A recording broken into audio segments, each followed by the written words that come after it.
forgotten mines to wartime bunkers.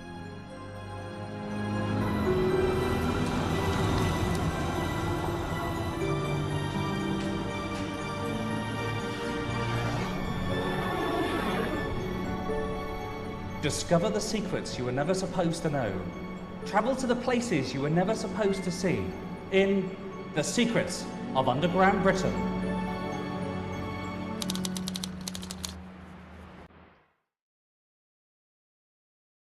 Travel back through time to discover tales of Britain's hidden caves, forgotten catacombs, and mysterious tunnels. Unearth the tale of Edinburgh's secret underground city, once the home to almost 1 million people and thought to be lost forever. Reveal the mysteries of the Hellfire Caves. Uncover secret tunnels that exist beneath the city of Liverpool. And journey below the crowded pavements of Brighton to discover a staggering network of Victorian sewers.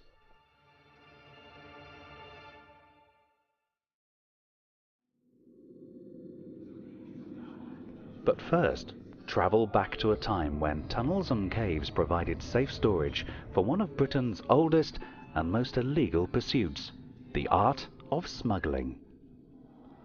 There are smugglers' caves all around Britain, and this museum in Hastings contains many clues to show what the life of a smuggler was actually like.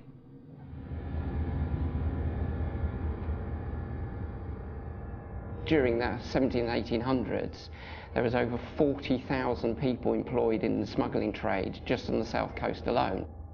Probably the most famous smuggling gang of all operated, which was the Hawkhurst gang. Hawkhurst is a little village about 15 miles from Hastings, but they joined up with a few other gangs, the Hastings gang and the Guildhurst, to form one of the largest smuggling gangs in history. They were over 500-600 strong at the time. And they were basically a gang of murderous thugs. I mean, they would make the mafia look like pussycats nowadays. They ran basically from London down, and they stretched all over the south coast right down to Poole. And they got to such a stage where they didn't even bother doing their smuggling runs at night. They were so confident that nobody would interfere. And they put terror into hearts of people that they would actually run their smuggling goods during broad daylight. In 1700, a British farm labourer would earn about 7 shillings a week, but for one night's work carrying barrels from the shore up to and into the smugglers' caves, he could net 10 shillings, over a week's wages. And this pub in St Agnes, Cornwall, like many in this part of the country, still has a secret passage that once ran from behind the bar to caves on the shore below. But it wasn't just wreckers, rogues and dishonest sailors that were involved in smuggling. In 1780, the Right Honourable Temple Luttrell, a Member of Parliament, built this classic Georgian folly on the shore of the Solent near Southampton. Inside, a secret passage runs from the basement to a door that leads onto the shore. Rumours circulated that he was a prolific smuggler, and the true purpose of the building was to allow his men to keep a lookout from the top of the turret whilst others landed the contraband. Probably the most ingenious of all the gangs was the Aldington gang, which was operated in the early 1800s with a gentleman called George Ramsley. Now, he ran it a bit more like a business. He employed an accountant and a secretary, which was actually his son. He also employed foreign suppliers. He had his own fleet of ships, and he also employed labourers to take the smuggled goods to the hiding places. In the early 17th century, the punishment for smuggling was imprisonment, or if you wanted to avoid that fate, you could agree to be inducted into the Royal Navy, which was believed to be an even harsher sentence. However, these punishments failed to deter the gangs from continuing their wicked trade, and by the 18th century, the penalty for smuggling was death. The history of these caves in Hastings is not just related to smuggling. During the Napoleonic Wars, they were also used as a hospital. Another strange secret can be found in this place. It's a chapel deep underground. Who built it and who worshipped here, and even Who they worshipped is still unknown to this day.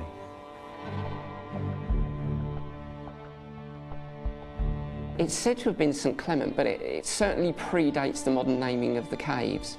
And if you have a close look at the statue, I think it actually looks quite pagan.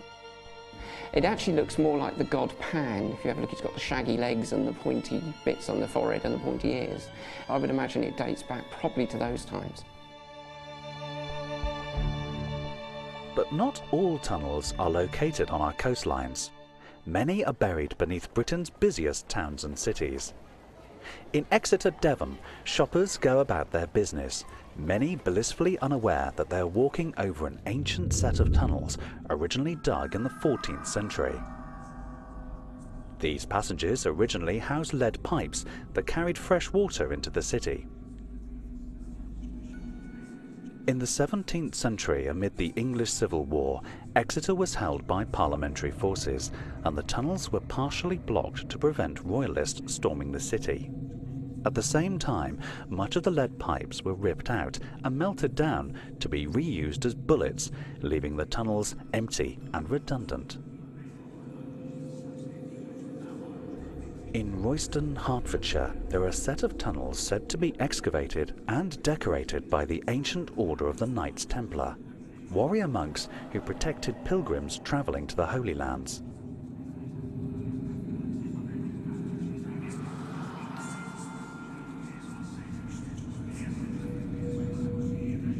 Though outlawed in the 14th century, their legacy lives on today.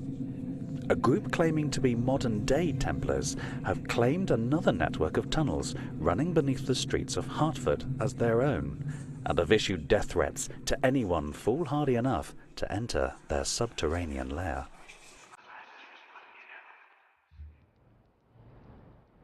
Further north lies one of Britain's most elaborate underground secrets, buried deep beneath the streets of modern Edinburgh. For almost 250 years, a giant defensive wall surrounded Edinburgh. Unable to expand its boundaries, it became the most densely populated city in Europe. Multi-storey tenements were built to alleviate the crisis, but they were an unsightly scar on the city's skyline, and the decision was taken to build over them. A series of bridges were erected, one on top of another, to even out the lay of the land around the Royal Mile, creating flat, smart streets. The space inside the newly built arches were converted into workshops from where cobblers and other artisans toiled. However, over time they became occupied by a very different type of inhabitant. Over 1 million of the city's poorest and most dispossessed live within this city beneath a city.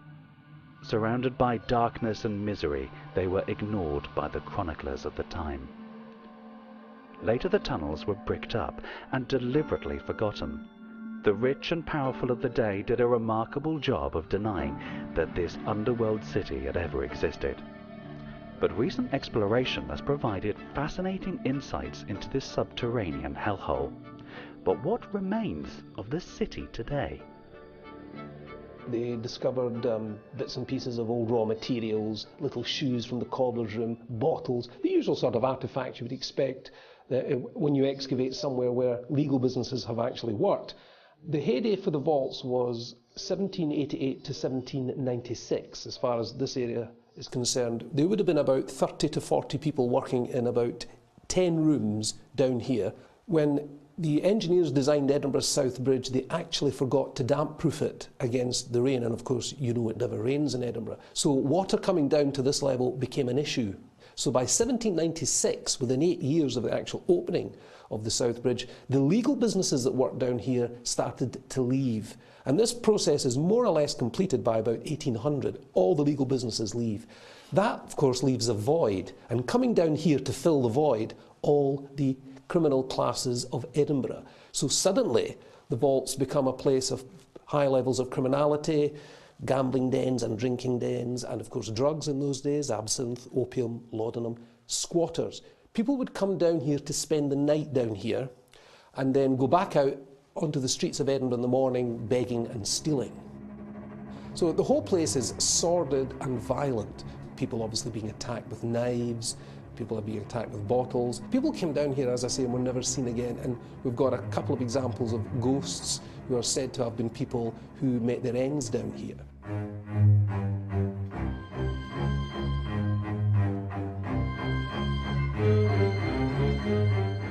Historically, Edinburgh is notorious for body snatching.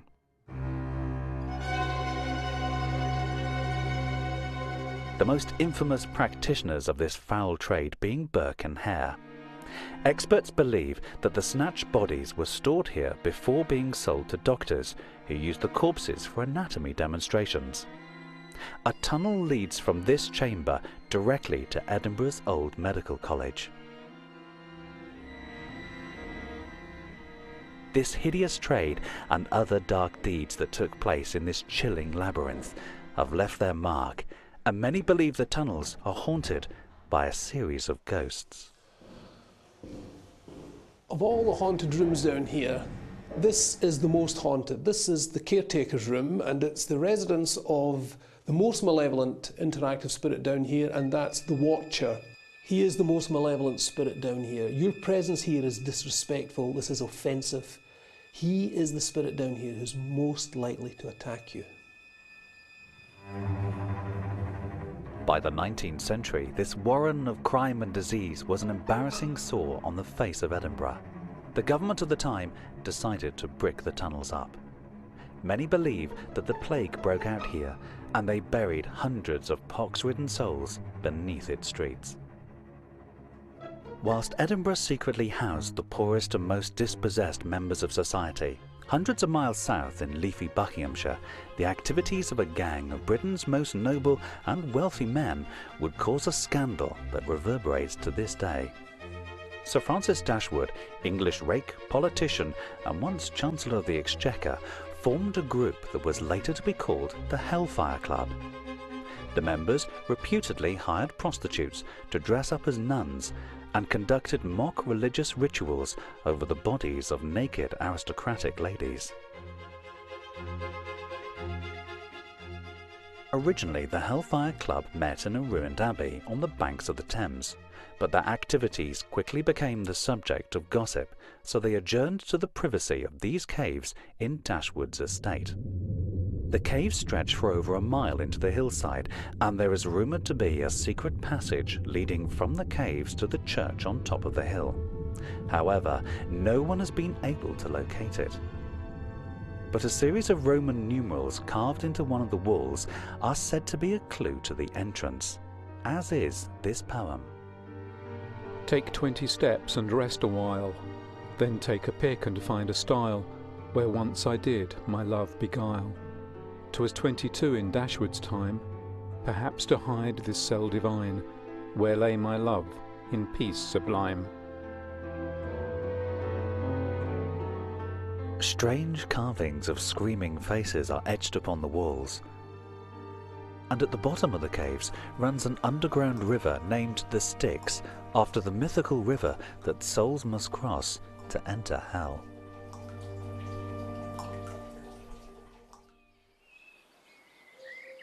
Whilst Sir Francis Dashwood and his aristocratic friends built his underground playground for fun, other underground passages can be found from the tip of Cornwall to the hills of Wales, from the coast of Kent to the moors of Yorkshire that have a darker and more blood-stained history. It's not the history of the aristocrats, but of the poor working-class men who toiled in the dark day after day, week after week, in Britain's mines. Sometimes the telltale ruins of picturesque pumping stations will give away the fact that there are a series of underground mines nearby. In other places, these have crumbled away to almost nothing, and if you are not careful, you may stumble upon a mine shaft plunging vertically deep into the ground.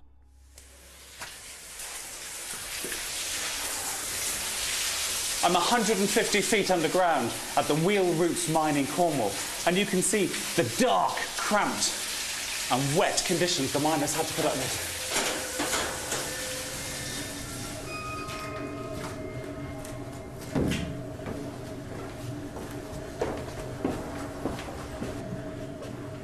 they'd work for about 8 to 10 hours a day, the men would have. Obviously climbing down wooden ladderways to where they were working. Some of the ladderways in Cornwall would have been over 1,000 feet deep. Boys from the age of 8 or 9 would have worked down here. They'd have worked for 6 or 8 hours a day, and again, climbing down ladderways to where they would have been working. Usually working in running water, very dangerous conditions, using explosives, which again were very dangerous to use, and mainly using hand tools for drilling and breaking the rock up. But it isn't just in Cornwall that you can stumble upon secret underground worlds. It was the first quarry I ever discovered, purely by chance with a friend of mine way back in the mid-1960s. And we were just playing in the woods at Brown's Folly, and we found a crevice in the rock, a small gap in the rock, climbed in behind this rock, cleared a few boulders out of the way, and gradually as we cleared the boulders, we found the corridor we were in was getting bigger and bigger. And found ourselves eventually in this huge network of underground workings, which we later found out was old abandoned Victorian quarry workings, which extended over something like 300 acres. You know, there were corridors disappearing in the distance in all directions, quarter of a mile or half a mile long. It was unbelievable. But that, as we found out later, was only a small part of it. You know, we'd found Monkton Farley mine, which was about 300 or 400 acres, I suppose, but around the whole of North Wiltshire, you know, in the area that I know well, there are literally thousands of acres. All of the fields in North Wiltshire are undermined by this rabbit warren of worn out, worked out quarry workings, around about 100 feet underground. And it's not just empty tunnels that can be found in Britain's mines. Many still have machinery and tools left intact, undisturbed for decades, as if time itself had stood still.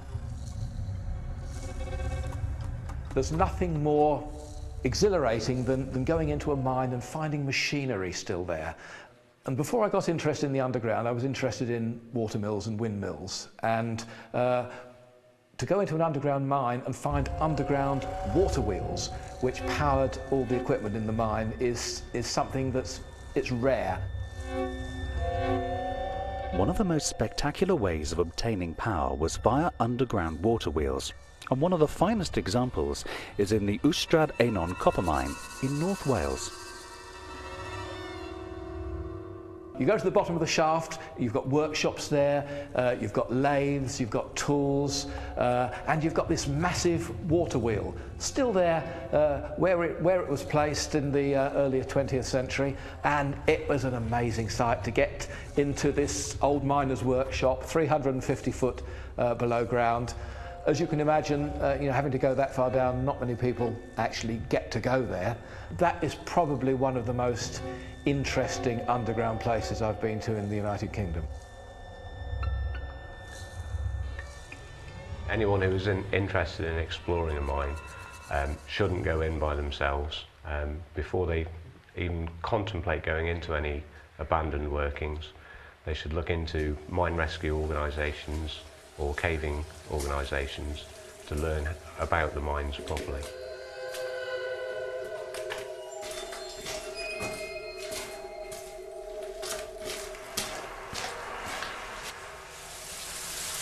Many of the techniques used by the miners down here were often developed by engineers in a military context.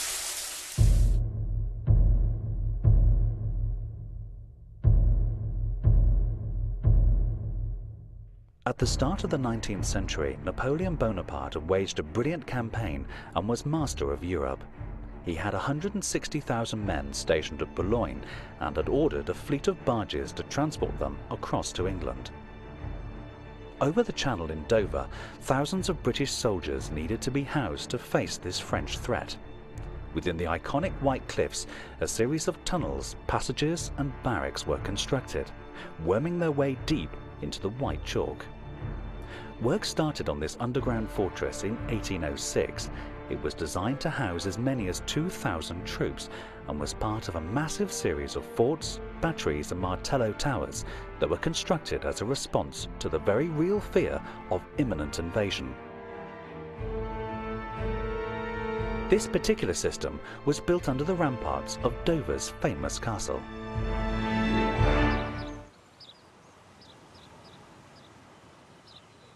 One way to enter the barracks is down this unusual double spiral staircase. It allows two columns of troops to ascend or descend simultaneously, a classic example of ingenious engineering. The tunnels, bored out of Dover's famous white chalk, lead to a series of massive brick-lined barracks called casemates. Originally built as part of the overflow barracks for Dover Castle and probably planned out by a Brigadier Colonel William Twiss, who did a lot of the Napoleonic fortifications along this stretch of the coastline around the Napoleonic period. Originally opened up to house 2,000 men underground here. Their main use in the Napoleonic period was for a barracks for troops that would have been fighting in this area, waiting for the Napoleonic invasion, or going across to either Portugal, France or Spain to actually fight against Napoleon Bonaparte over there. They're built very solid constructions. They're a parabolic arch at the top of the casemates, which is a very strong shape. And then the walls of the casemates can be anything up to 8 courses of brick thick. That's about 3.5 feet or a metre of brick in the walls. This combination of a very strong brick structure within a soft absorbent chalk cliff make them a great bomb-proof shelter, which is why they were set out here in the first place. The soft chalk walls proved to be an irresistible surface for troops and visitors to scrawl a record of their passing. The oldest piece of graffiti we have in the tunnels here is actually a woman's name. It says Mary Ford 1807, and we've really no idea who Mary Ford could have been. It's possible that she was the wife of another engineer who worked in this area, a gentleman called William Ford, who was another royal engineer who's in this area, so possibly that's him. But yes, it's a great record of some of the people who've made their way through the Dover tunnels, either heading off towards France to fight Napoleon Bonaparte, or from other periods of history as well. Fortunately for Mary Ford and her friends, the invasion never materialised, and the Duke of Wellington was soon pushing Napoleon's troops back across Europe. The tunnels and passages subsequently lay unused for many years, and from the tranquil grounds of the castle above, you would never guess what secrets lay beneath.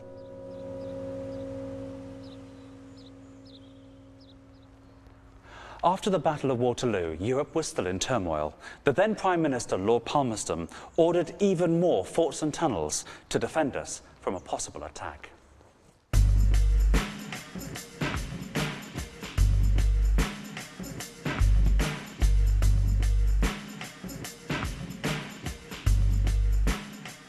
And Crown Hill Fort in Plymouth is a classic example of his grand plan.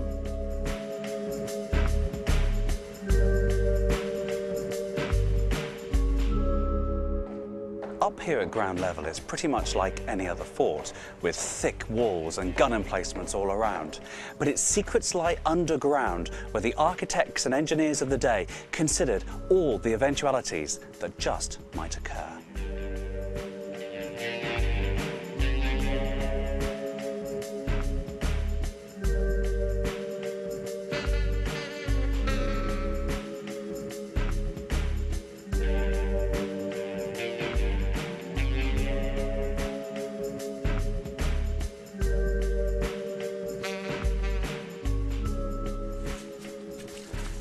This doorway leads to an underground passage which is called the chemin de ronde, which literally means the way round. Now this runs right around the fort and allows the soldiers to get to any part of the fort which is under attack without having to expose themselves to enemy fire above ground.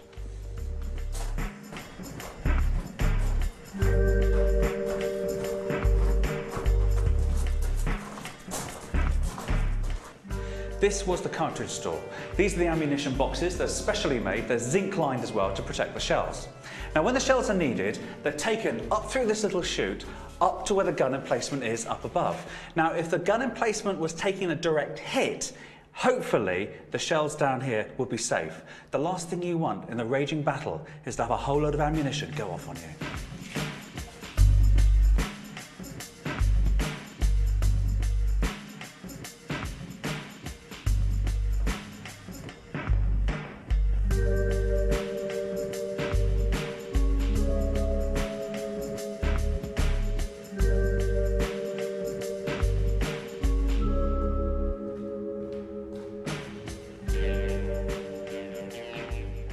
I'm down here in the East Caponier, deep in the fort. Protected by massive walls are this pair of cannons. Now, they would have been filled with hundreds of small metal balls and were designed to send waves of shot raking through the mass of any attackers in the ditch outside the fort. Ready? Fire!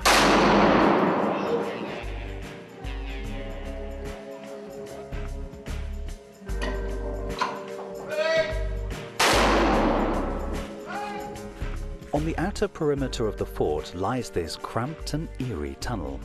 It's a marvellous example of the lengths the engineers went to try and preempt all manner of potential assaults. Even if a battle was raging above, down here all would be still and quiet due to the specific design of this remarkable tunnel.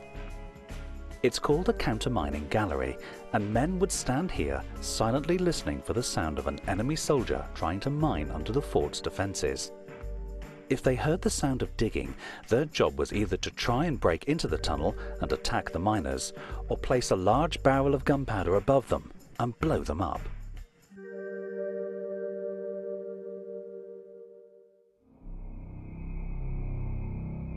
Another legacy of our underground past can be found in the place names in many of our towns and cities. Names that refer to sites where prisons once stood. Prisons that would have housed deep, dark cells, fetid and dank beneath the ground. On the south bank of the Thames, you can still find Clink Street. The Clink was an infamous prison that records show was in use as early as the 12th century. By 1761, it was described as a dismal hole, and it was burnt to the ground during the Gordon riots of 1780. All that remains today is the street's name and a small museum telling the story of its wretched past. Another infamous prison of that period was Newgate. Like the Clink, it was also attacked in the Gordon riots, but the main building wasn't demolished until 1902.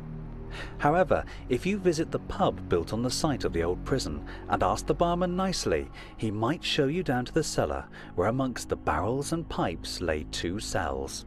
All that remains of Newgate Prison.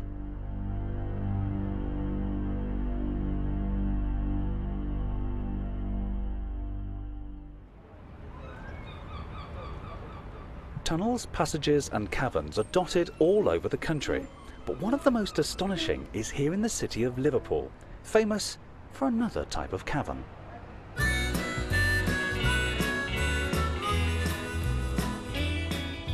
But further north in the city lies a mysterious warren of brick tunnels that have been looked after and restored by an eager group of volunteers.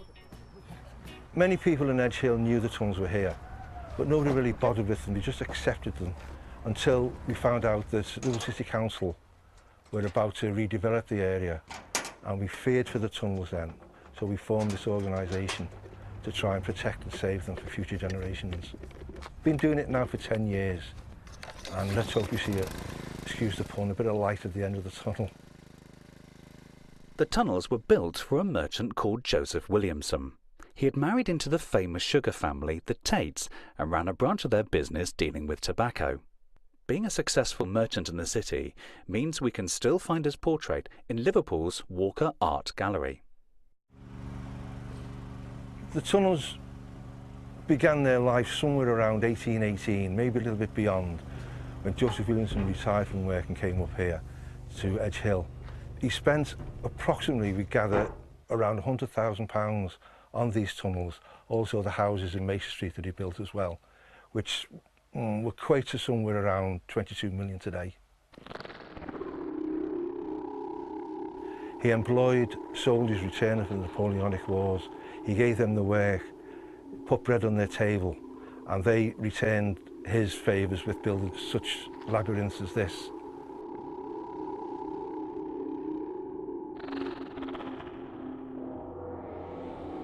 Giving the soldiers the work was most likely an act of philanthropy, but why he wanted the tunnels dug is still a complete mystery.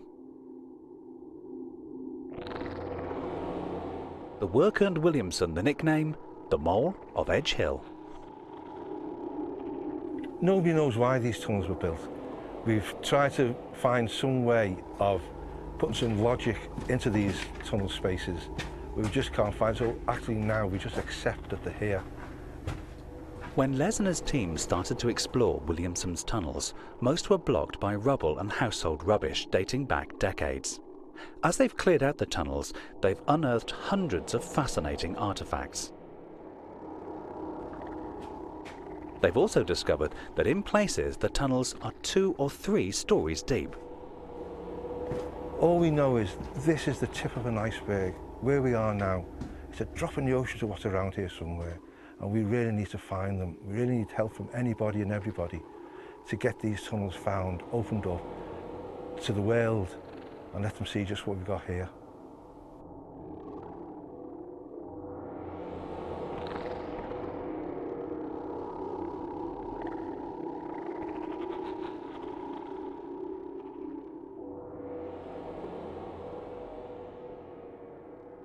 Williamson's tunnels in Liverpool are fascinating, but they're not the only network of tunnels built by wealthy landowners. The 5th Duke of Portland built a network, a labyrinth of tunnels at Welbeck Abbey in Staffordshire. It's absolutely huge, but they won't let us in. Somewhat smaller at Whitley Park near Guildford, there's a very, very strange underground structure beneath a lake, an underground ballroom. And again, that's currently under redevelopment, and I'm afraid we can't get into that one either at the moment. Whitley Park was developed by a businessman named James Whittaker Wright in the 1890s. Though the structure is out of bounds today, there are historians who not only knew about the room, but also visited it in the past. This is an illustration from the Royal Magazine of the 1920s and shows the tunnel which led under the water, the underground room with Neptune on top, and here is the level to which the water would ultimately come when the lake was refilled. And this, from the same magazine, shows a gentleman smoking, and it is said that there was a pipe which led up through Neptune, through which any excess smoke could go. This is a photograph I took in 2000 and shows the underground room now with a very yellow light. That's due to the algae. In its heyday, trainee divers were brought here and they went down and cleaned the outside of the glass. It was about 20 feet in diameter. I have met some people whose parents went down there in the 1930s with a wind-up gramophone and had dancers. But you can see here, there's the tunnel going through to the bottom of the base, and that's very interesting because the shape of that tunnel exactly reflects the shape which you'll now see if you stand on the Bakerloo Line station. And as Whittaker Wright was involved in the financing of the Bakerloo Line in the 1890s, we must assume that these were bits of tunnelling that were excess to requirements at the time. Going down there now, it's fairly damp and dank down there, but it still has a certain amount of magic. And you can imagine people in the old days when it was all clean and there were lights in there and the fish coming outside and pressing their noses up against the glass and to see what was going on. You can imagine it would be an absolutely magical place. Whitley Park was just one manifestation of the attitude that flourished under the reign of Queen Victoria. Her stern manner changed the way Britain viewed themselves, both when alive and when dead.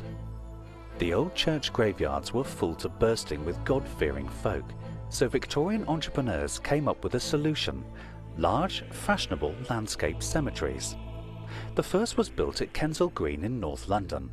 And the Victorians didn't stop with the usual monuments at ground level. They also offered the public the chance to be laid to rest deep underground.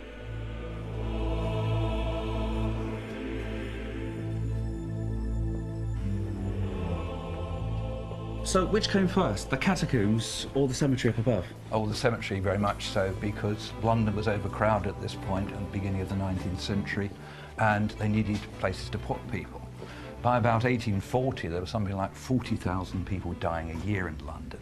So you can well imagine the congestion in the city churchyards. It was very lucky if you stayed in the ground as much as 3 months before they more or less came in and dug you out and put somebody else in on top. Sorry to say, gravediggers not only had spades, they also had choppers to dispose of undecayed bits of body. And the usual practice was to dig a hole in the corner of the graveyard and then put that pieces in there. Coffins would be sold off for firewood. and something really needed to be done about this. The chap that really took the challenge up in London was a chap named George Frederick Carden. When were the catacombs opened? Well, they opened a little bit later than the cemetery, which opened in 1833. Obviously, it took some time to build them.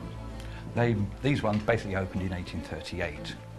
They're very extensive. They've got a space here for something like 4,000 coffins, and to date it's about 3/4 full. The churchyard's only added up to less than 10 acres. In total there were 7 of these so-called Magnificent Seven cemeteries opened from 1833, Kensal Green, right through to 1841. And in total they added up to 300 acres, which is a vast difference from less than 10. So you can see this made an enormous difference to London. Would you want to be buried here? I think it'd be rather nice down here. There's some talk about whitewashing it. I think that will be quite something. And if the chapel is ever restored, then it will be illuminated by natural light. These round holes in the ceiling were originally glass lights that emitted sunlight. What kind of people are buried here? Well, all sorts, but down in the catacomb it's mainly middle class. This is quite an interesting one. It's a gentleman who died in India. His coffin was packed off and sent off to Kensal Green. Obviously he knew that was a good place to be buried. But unfortunately no money came with this, nor any instructions. So here he lies probably for eternity. Here we have the mortuary table. This is no more than 2 slabs set on edge. But this was the first port of call for most of the coffins that came down here. Lots of coffins actually came down in the catacomb just on a temporary basis. Obviously people die suddenly and nobody's thought about buying a plot or thought about putting a mausoleum up. So here they may well rest for quite some time. These 2 particular coffins now have been here for quite some time, so they're not moving anywhere. Tell me about these domes are interesting, aren't they? Yes, they're very popular with the Victorians, these immortal domes. Inside you've got porcelain flowers, ornately made, and the greenery is actually stamped brass that would have been painted originally green. Now this is the real unique secret here, isn't it? Yes, we're very proud of our hydraulic catafalque. This is the device which lowers the coffins from above down to the catacomb below. Originally this catafalque was actually worked by cogs, and that was not seen to be a very good way. It was noisy and it was very disruptive because it didn't always work.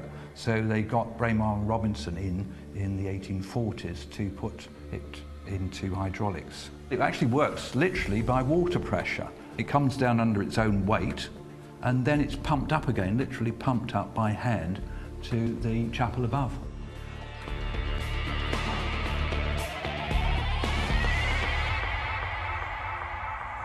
Another amazing set of catacombs built in London were built not for people, but for horses.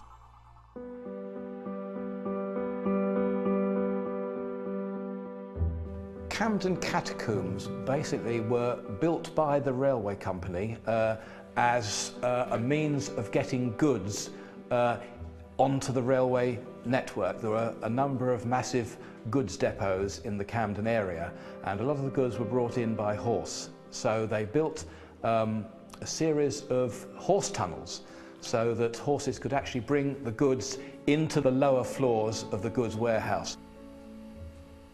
But there was also an underground wharf. The goods depots were adjacent to the Regent's Canal. So they built a short branch from the Regent's Canal into what is a sort of central marshalling area beneath the depots. So we'd have the horse tunnels, the canal barges, all concentrating on this one point at Camden beneath the goods depots. And so it was a major point of access to the railway network for goods traffic. We found underground stables, and we're dating back to the Victorian age here. The straw was still on the floor. It was amazing. The horses had been in there. We walked along the horse tunnel, decrepit, falling down, but it was an amazing place.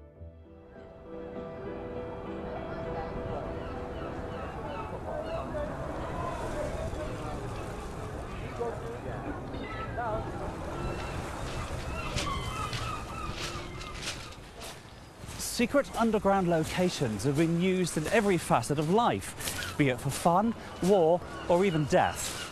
But every city or town has an extensive underground network sprawling beneath it. Now, although it must be there, we never visit it or hardly ever see it. It's the sewers.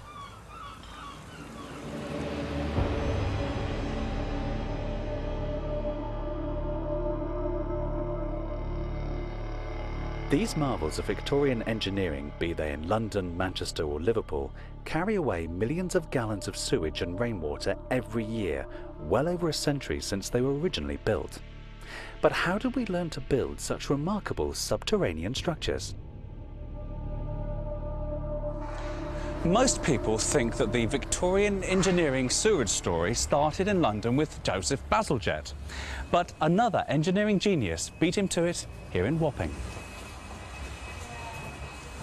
Whilst hundreds of commuters use this staircase every day, what they may not realise is that this shaft was originally dug to get workers down to a level below the bottom of the River Thames, to attempt a task that many had thought impossible.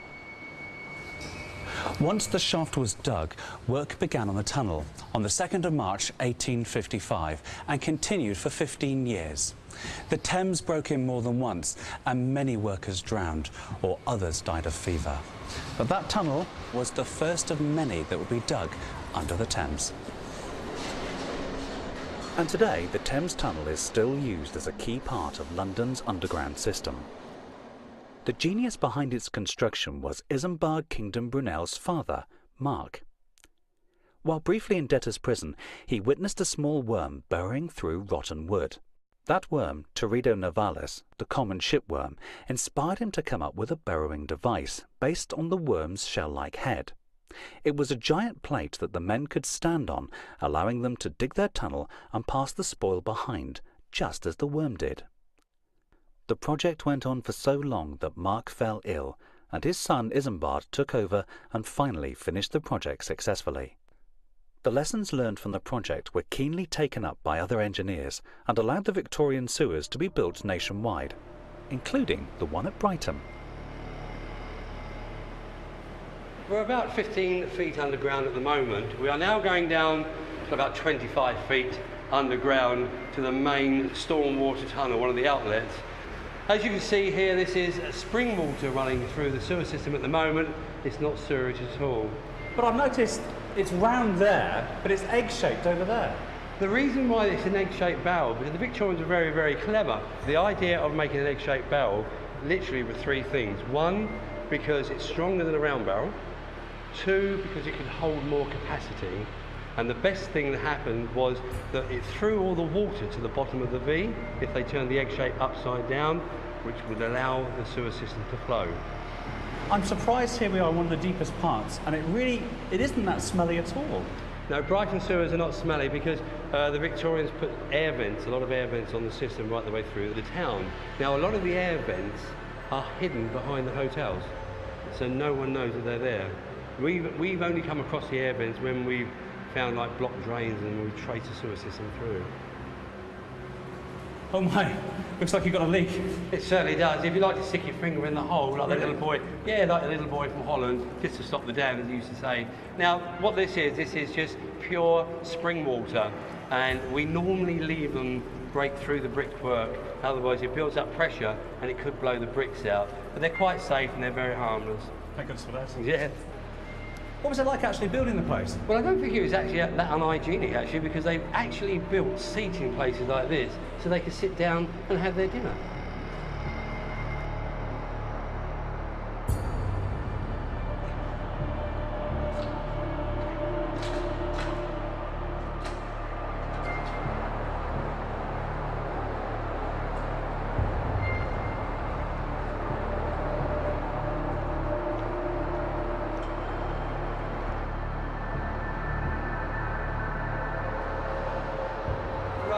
We're just coming now up to the steam overflow chamber, which, as you can see, is a massive chamber.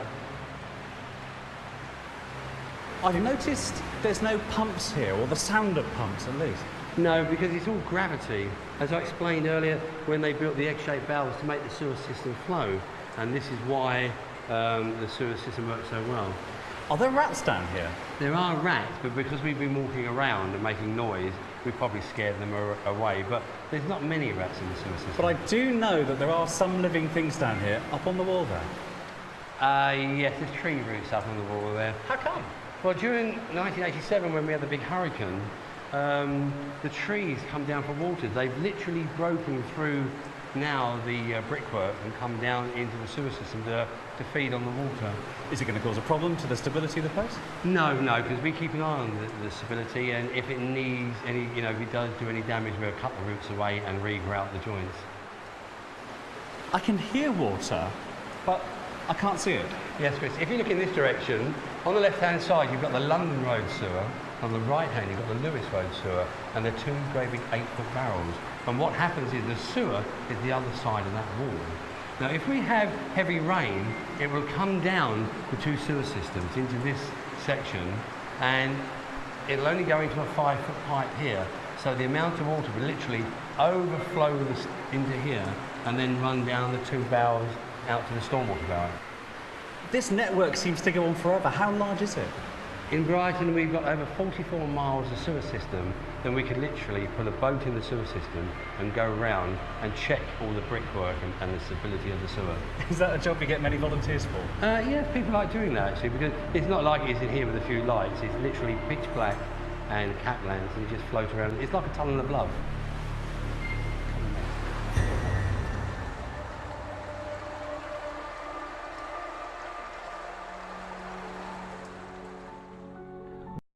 Just on the south coast alone.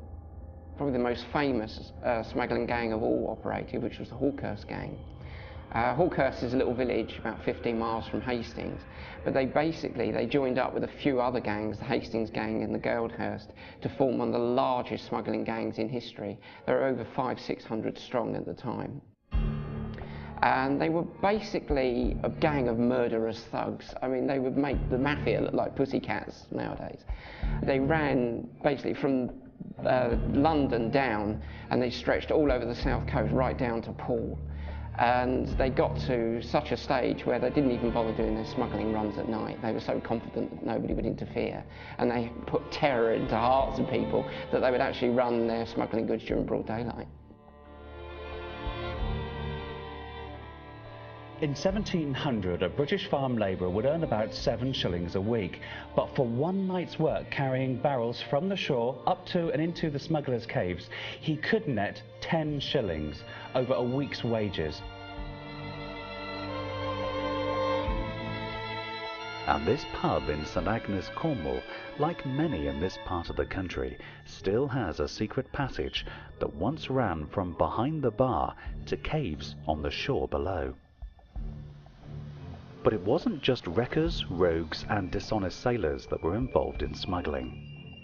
In 1780, the Right Honourable Temple Luttrell, a Member of Parliament, built this classic Georgian folly on the shore of the Solent near Southampton.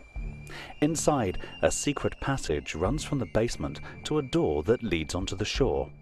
Rumours circulated that he was a prolific smuggler, and the true purpose of the building was to a populated city in Europe. Multi-storey tenements were built to alleviate the crisis, but they were an unsightly scar on the city's skyline, and the decision was taken to build over them. A series of bridges were erected, one on top of another, to even out the lay of the land around the Royal Mile, creating flat, smart streets. The space inside the newly built arches were converted into workshops from where cobblers and other artisans toiled. However, over time they became occupied by a very different type of inhabitant. Over 1 million of the city's poorest and most dispossessed live within this city beneath a city. Surrounded by darkness and misery, they were ignored by the chroniclers of the time. Later the tunnels were bricked up and deliberately forgotten. The rich and powerful of the day did a remarkable job of denying that this underworld city had ever existed. But recent exploration has provided fascinating insights into this subterranean hellhole. But what remains of this city today? They discovered bits and pieces of old raw materials, little shoes from the cobbler's room, bottles, the usual sort of artefacts you would expect when you excavate somewhere where legal businesses have actually worked. The heyday for the vaults was 1788 to 1796, as far as this area is concerned. There would have been about 30 to 40 people working in about 10 rooms down here. When the engineers designed Edinburgh's South Bridge, they actually forgot to damp-proof it against the rain, and of course you know it never rains in Edinburgh. So water coming down to this level became an issue. So by 17th... Britain's busiest towns and cities. In Exeter, Devon, shoppers go about their business, many blissfully unaware that they're walking over an ancient set of tunnels originally dug in the 14th century. These passages originally housed lead pipes that carried fresh water into the city. In the 17th century, amid the English Civil War, Exeter was held by parliamentary forces, and the tunnels were partially blocked to prevent royalists storming the city. At the same time, much of the lead pipes were ripped out and melted down to be reused as bullets, leaving the tunnels empty and redundant. In Royston, Hertfordshire, there are a set of tunnels said to be excavated and decorated by the ancient order of the Knights Templar, warrior monks who protected pilgrims travelling to the Holy Lands.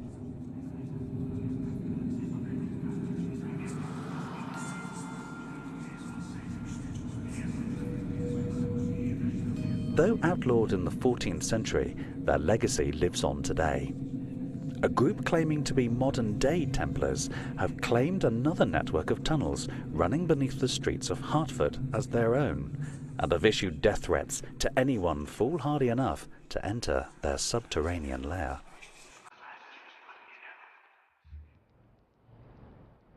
Further north lies one of Britain's most elaborate underground secrets, buried deep beneath the streets of modern Edinburgh. For almost 250 years, a giant defensive wall surrounded Edinburgh. Unable to expand its boundaries, it became the most densely forgotten mines to wartime bunkers.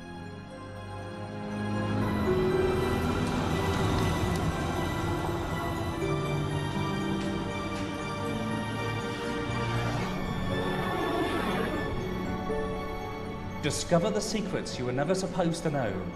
Travel to the places you were never supposed to see in The Secrets of Underground Britain.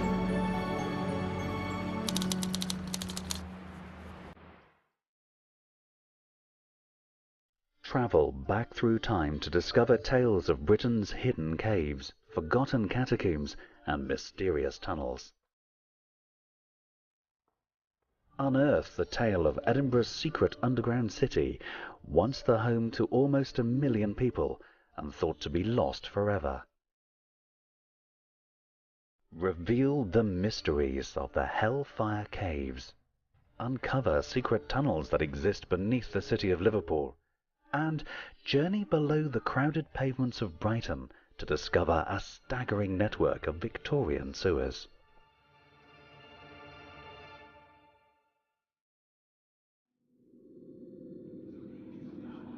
But first, travel back to a time when tunnels and caves provided safe storage for one of Britain's oldest and most illegal pursuits, the art of smuggling.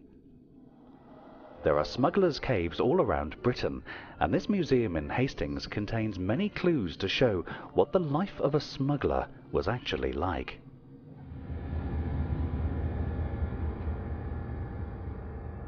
During the 1800s, there was over 40,000 people employed in the smuggling trade. Allow his men to keep a lookout from the top of the turret, whilst others landed the contraband. Probably the most ingenious of all the gangs was the Aldington gang, which was operating in the early 1800s, with a gentleman called George Ramsley. Now, he ran it a bit more like a business. He employed an accountant and a secretary, which was actually his son. He also employed foreign suppliers. He had his own fleet of ships, and he also employed labourers to take the smuggled goods to the hiding places.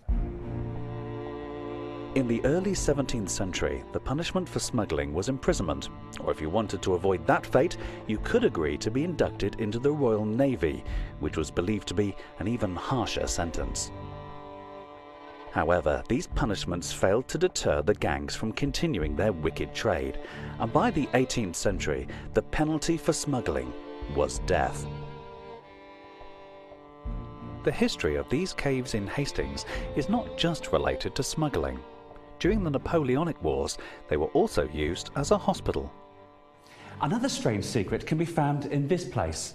It's a chapel deep underground. Who built it and who worshipped here, and even who they worshipped, is still unknown to this day.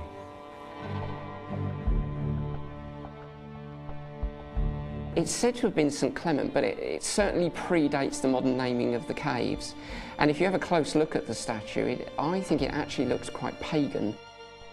It actually looks more like the god Pan. If you have a look, it's got the shaggy legs and the pointy bits on the forehead and the pointy ears. I would imagine it dates back probably to those times.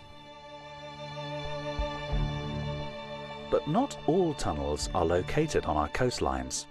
Many are buried beneath